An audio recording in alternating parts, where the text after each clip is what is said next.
Hello, this is Bruce Clapp, and I'm the president of Market Match, where we help our clients strategically grow their organizations through focus, momentum, and results. And welcome to the next installment of The Fuse, where marketers come together to get something started.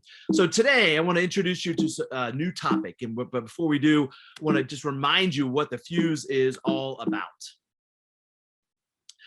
The Fuse is a 6 to 7 minute video session that we'll promote at least several times a month with engaging, active content that is relevant and timely for you, whether you are a bank or a credit union in marketing or in management. So we'll push these out through our social media, and of course, they're available through marketmatch.com, which I'll share in just a minute.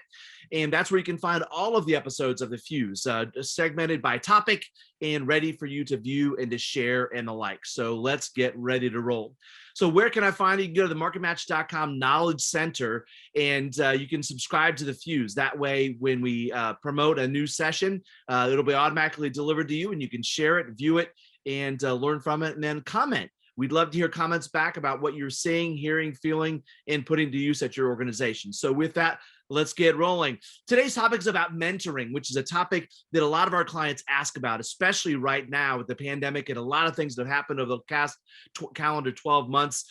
We need to kind of engage our staff and promote them and to encourage them and build a support network for them. So I want to share this quote with you. It says, a mentor is someone who sees more talent and ability within you than you see in yourself and helps bring it out.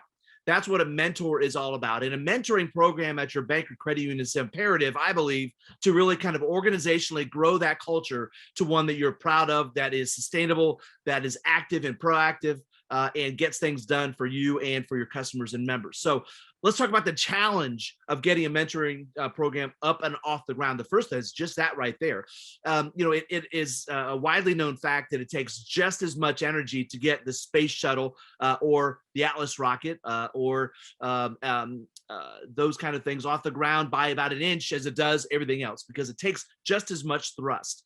So we're talking about just getting it off the ground. Start small, start easy, start in maybe one area, one department, and just ask for volunteers and make it something that people want to opt into versus be forced into.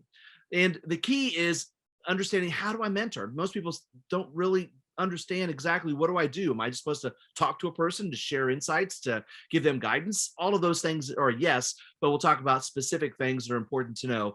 And then what are those necessary starter to-dos to get your program off the ground? So I'm going to outline a 5-step program for you. First part is planning the mentoring program, of how it's going to work, who's going to manage it, who's the executive sponsor going to be. Is it going to be the CEO? Is it going to be head of human resources, head of your branch area?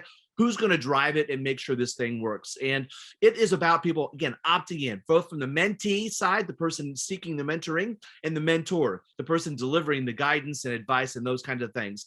So you have to engage the staff to be able to get people to be encouraged and excited about this program. And what can it really do for me? How can it help foster my skill set? How can it help foster my career trajectory within the organization?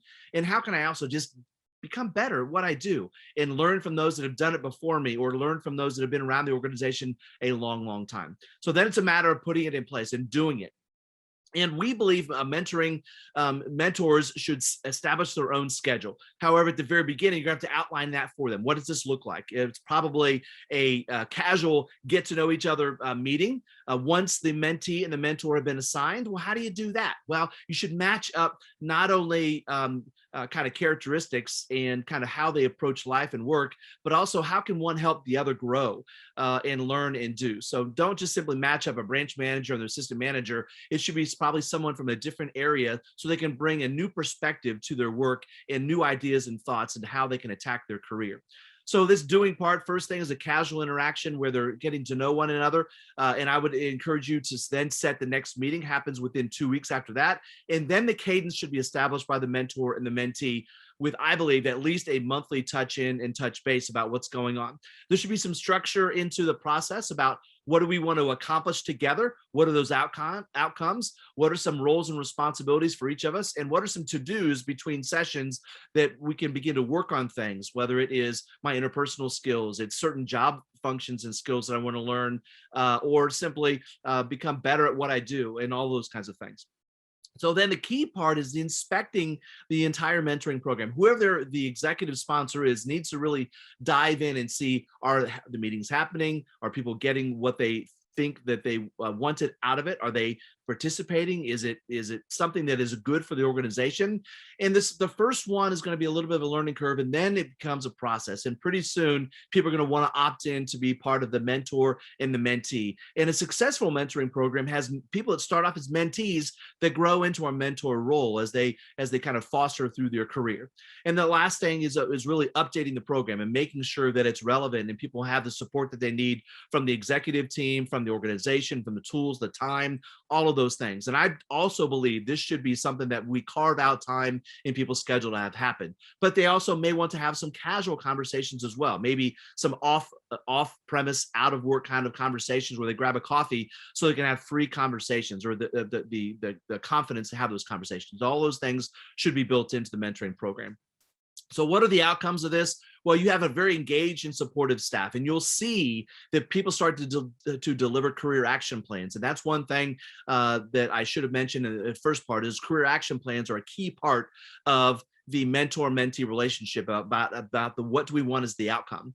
And one clear benefit that we see every single time out of a well-done mentoring program is increased aptitude through an increased attitude. So people feel more engaged, they feel supported, they feel like they have a friend and someone, a go-to person at the organization, not just a friend, but someone that can provide them guidance in their career, their organization. They can bounce ideas off of, thoughts, concerns, etc., and not have a management person kind of have that dynamic involved. So the outcomes are really, really strong individually and collectively for the organization.